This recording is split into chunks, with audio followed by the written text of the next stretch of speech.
Ağır bir şey qaldırmaq olmaz, qəfil hərəkət etmək olmaz. Bütün bunlar həkimin mənə əməliyyatdan sonra tapşırıqlarıdır.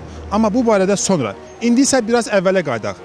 Əməliyyatdan əvvəlki mərhələyə, ümumiyyətlə, onurğada yırtıq necə yaranır və bunun qarşısını almaq mümkündürmü? Bel ağrısı və bel yırtığı son illər dünyada geniş yayılıb. Oturaq iş bizə rahatlıq gətirsə də, bel əzələlərimizin zəifləməsi sonradan ciddi problemə səbəb olur. Hazırda ofis işçilərinin əksəriyyətində bellə bağlı narahatlıqlar var. Statistikaya görə hər 4 nəfərdən biri bel ağrısından şikayətlənir. Onurğa xəstəlikləri içərisində ən çox təsadüf olunarı fəqərarası disk yırtıqlarıdır. Amma fəqərarası disk yırtıqlarına qədər insan bədəni bir çox mərhələlərdən keçir. Onun birinci mərhələsi osteoxondrozdur.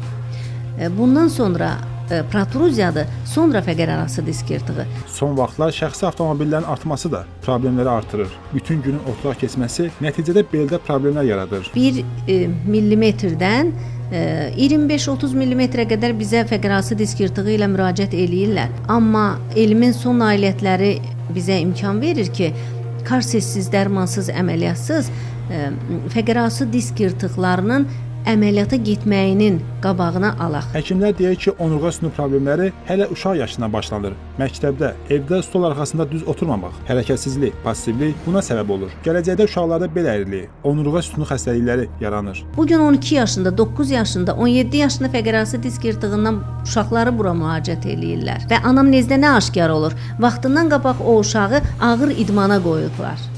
Olmaz.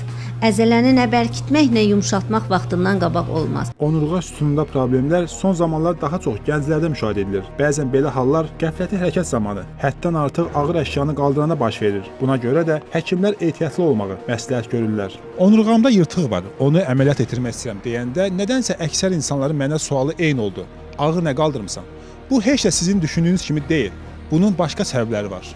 Ola bilər ki, heç ağır qaldırmasan da o yırtıq əmələ gələ bilsin.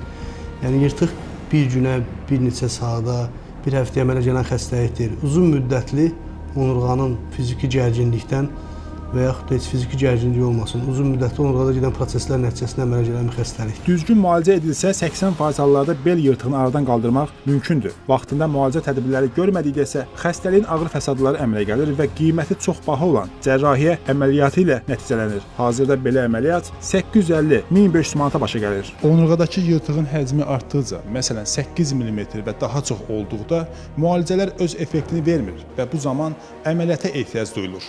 Elə necə ki, mən də təxminən 3 həftə əvvəl elə burada, bu masada əməliyyat olundum.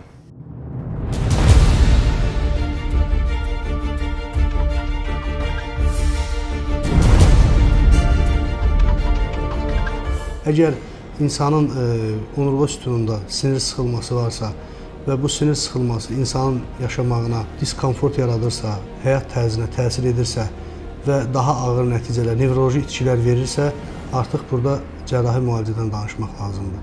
Əməliyyat olunmağınız sizin bu xəstəlikdən bir dəfəlik sağalmağınız anlamına gəlməsin. Müəyyən qaydalara əməl etməsəniz, yenidən bu xəstəliyə düçar ola bilərsiniz. Əməliyyatdan sonraki dövrdə reabilitasiya dövrü, yəni insanların normal həyat tərzinə qayıtma dövrü yaşla böyük təsiri var.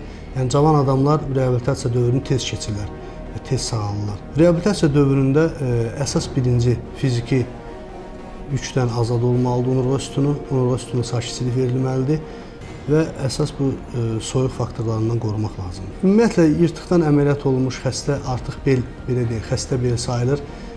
Bütün insan ömrü boyu özünü qorumalıdır. Əməliyyatdan sonra ağır idman növləri ilə məşğul olmaq da məsləhət görülmür. Yalnız üzgüçülüyə getmək olar ki, bu da əməliyyatdan ən azı 2 ay sonra. Yırtıqdan əməliyyat olunmuş xəstələr yaxşı olar ki, üzmə idman növlərindən məşğul olsunlar.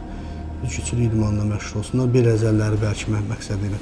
Ağır idman növləri, tək mübarizliklərdir, bunlarla məşğul olmaq olmaz. Mütəxəssislər deyir ki, onurğa sütununun qayğısına qalmaq üçün gündə 200 km piyada gəzmək faydalıdır. Şəxsi avtomobili olanlar isə daha çox piyada gəzməlidirlər. Adətən insanlar özəl günlərdə bir-birlərinə xoş sözlər deyərkən daha çox can sağlığı arzulayırlar. Əməliyyatdan əvvəl onurğamda olan dəhşətli ağrılar zamanı mən bir daha dərk etdim ki, həqiqətən həyatda canın sağlığına gözəl bir şey yoxdur. Gəlin sağlamlığımızın qayğısına elə vaxtında qalaq ki, sonradan nəinki əməliyyata, heç müalicəyə də ehtiyacımız olmasın.